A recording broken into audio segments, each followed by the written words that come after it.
Živijo, evo še eno javljanje. Moje ime je Javor, mednarodni trener globalnega pristopa nenasilne komunikacije. Odgovarjam na vprašanja ljudi, ki jih zanimajo komunikacijske veščine. Ena izmed udeleženk sprašuje,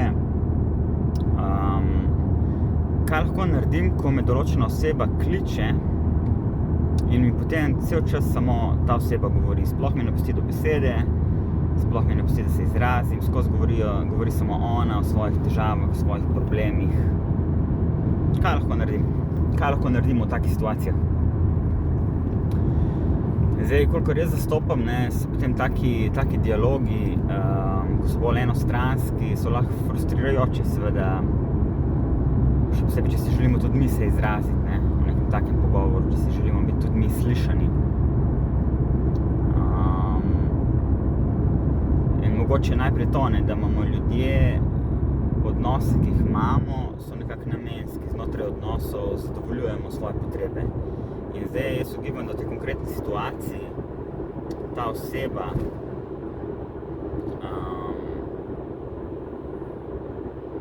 ki ne pusti drugi osebi, da se izrazi, na ta način zadovoljuje svoje potrebe po slišanosti. Po slišanosti, da ima tako nek prostor, da se lahko potem izrazi in enostavno nima kapacitete zato, da bi sploh kakorkoli prisluhnila potrebam druge osebe. Zdaj, prva stvar, ki jo lahko naredite, ena je ta, da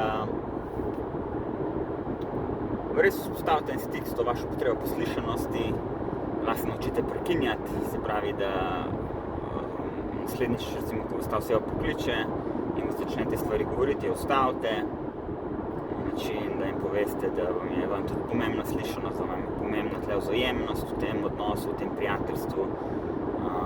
In date recimo eno konkretno prošnjo, en konkreten predlog, ki bi lahko bil na način, kako bi ti bilo, če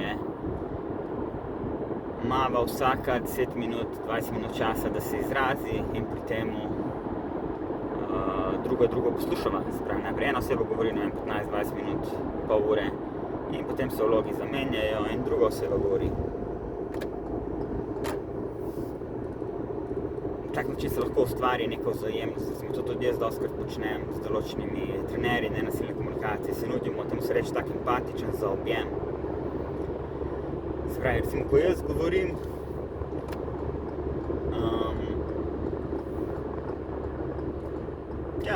druga oseba samo posluša 15-20 minut, brez nobenih pripomb, brez nobenih nasvetov, brez da bi mi skušali tolažiti. To mi je prostor, da se lahko res v polnosti izrazim. In potem na koncu mogoče prosim tega, ki me je poslušal, da me še povzame, da sem res v polnosti slišan. In potem recimo zamenjava vloge. Potem pa jaz njega poslušam, ali pa njo. To je v bistvu ena taka struktura komunikacije oziroma model, ki se mi zdi, da je lahko zelo učinkovit, še posebej, če hočemo imeti več te vzajemnosti. Ne pravim, da bomo zdaj to vedno in skozi uporabljali, jaz tudi tega ne uporabljam vedno, ampak kdaj, ko si res želim, ko me nekaj matra, ko me nekaj teži, mi je res fajn, da se lahko izrazim, da sem res lahko v polnosti slišan. Mogoče to je bil tak prvi predlog. Zdaj, če se ta oseba, s katero ste v dialogu, če se s tem ne strinja in še naprej hočejo samo oni govoriti, pa se mi zdi, da je tle tudi za se prevprašati, ali si želite imeti še naprej odnos s tako osebo.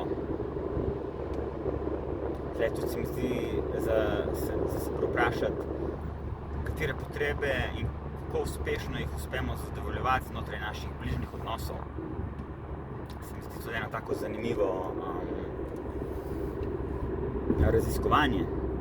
Dostikrat se zgodi, da smo potem v nekih odnosih, v nekih prijateljstvih, partnerstvih več, 10 let in lahko ugotovimo, da smo skozi v neki frustraciji, da nikoli nismo zares slišani, da nikoli nismo zares upoštevani. In zakaj bi potem v takem odnosu vztrajali? Seveda je prvi korak je, da imamo dialog s tako osebo, da jim skušamo povedati, skušamo nekako vzbuditi v dejstvo, da imamo tudi mi potrebe, imamo mi tudi svoje potrebe po videnosti, slišanosti, upoštevanosti in da si želimo, da je tle prisotna ta vzajemnost. In zdaj, če ta druga oseba nas nekako še naprej ne sliši, da nima pač te kapacitete, da bi nas razumela, nima sploh interesa, da bi nam prisluhnila, potem se mi zdi v bistvu smiselno začenjati postavljati meje. In kaj se zgodi, to je spet ena taka zanimiva stvar, ki se lahko zgodi, ko postavimo meje. Če druga oseba, ki postavimo meje, ne vem, po domače povedano popizdi, začne obsojati in okrivljati, je to zelo verjetno zaradi tega, ker je edina oseba, ki je imela korist od tega, da mi nismo postavljali mej, so pač oni. In zdaj, ko smo mi uspešno začeli postavljati meje, nekako jih to največ podpira. Tako da meni se zdi osebno postavljanje mej zelo pomembno v vseh odnosih. Postavljanje mej ne na način, da zdaj skušamo drugega okrivljati ali pa obtoževati, ampak zgolj na način povedati, ne, jaz sem tle tudi človeško bitje, jaz imam tudi svoje potrebe, ti imaš tudi svoje potrebe. Kaj če vam midva zdaj narediti, kako če vam midva zdaj speljati to najno prijateljstvo, partnerstvo, sodelovanje, tudi recimo na poslovnem nivoju, kako če vam midva zdaj se uskladiti, da bojo in tvoje in moje potrebe v čim večji meri upoštevane. Tako da to bi bil nekako moj odgovor na to vprašanje.